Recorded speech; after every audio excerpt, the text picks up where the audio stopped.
Pang-apat, sabi niya, wa u'titu syafa'ah. At ako ay binigyan ni Allah subhanahu wa ta'ala ng pagkakataon upang ako ay maging tagapamagitan o magsasyafa'a sa aking ummah pagdating sa Yawmul Qiyamah.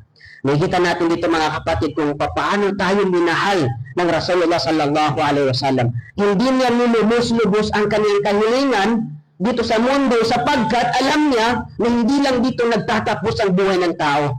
Itinira niya ang isang bagay para sa ating ummah, sa ummah na ito, na pagdating sa Yawmul Qiyamah ay mabibigyan siya ng Allah subhanahu wa ta'ala ng privilege upang maging tagapamagitan siya sa kanyang mga ummah na hindi ito binigyan ni Allah subhanahu wa ta'ala sa mga naunang propeta at sugo ni Allah subhanahu wa ta'ala. Kaya pagdating sa kabilang buhay mga kapatid, isa sa kahigitan ng ummah na ito, magkakaroon ng access ang Rasulullah sallallahu alaihi wasallam na isasyafa'a tayo. Magiging tagapamagitan sa atin ng Rasulullah sallallahu alaihi wasallam sa pagitan natin at kay Allah subhanahu wa ta'ala.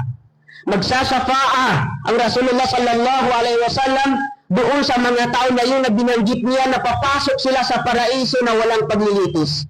Hindi sila dadaan sa paglilitis.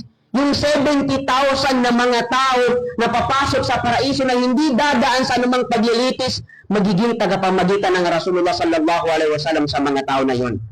Magsasyafa'a ang Rasulullah sallallahu alaihi wasallam sa mga tao na makakapasok sa paraiso na hilingin niya kay Allah subhanahu wa ta'ala na buksan sa kanila ang pintuan ng paraiso nang sa ganun ay sila'y makapasok sa paraiso ng Allah. Magsasyafa'a rin ang Rasulullah sallallahu alaihi wasallam sa kanyang mga ummah na sila ay pinaparusahan sa impero ng Allah subhanahu wa ta'ala. Lahat ng mga mananampalataya, tinanggap nila na walang ibang Diyos maliban kay Allah subhanahu wa ta'ala kapag sila ay daraan sa matinding pagpaparusa ng Allah subhanahu wa ta'ala.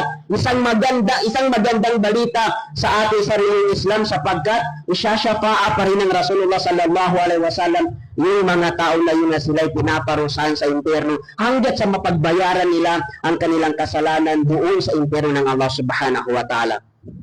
Isa yan sa pinakamagandang balita sa pananampalatayang Islam sapagkat ang Rasulullah sallallahu alaihi wasallam hindi man natin siya naabutan sa panahon natin ngayon o hindi man naabutan ng mga taong susunod sa atin, pero ang pagmamahal niya sa atin ay nananatili magpahanggang ngayon, lalong-lalo na ang tunay na pagmamahal niya sa atin pagdating natin sa kabilang buhay sapagkat siya lamang ang bukod-tanging propeta at sugo ng Allah subhanahu wa ta'ala na hindi tayo itatanggi kapag tayo lalapit sa Kanya upang humingi tayo ng tulong sa Kanya dahil sa galit at puot ng Allah subhanahu wa ta'ala sa araw na yun, bagamat ang Rasulullah sallallahu alaihi wasallam ay magiging tagapamagitan siya sa atin sa pagitan natin kay Allah subhanahu wa ta'ala sa araw ng paghukom.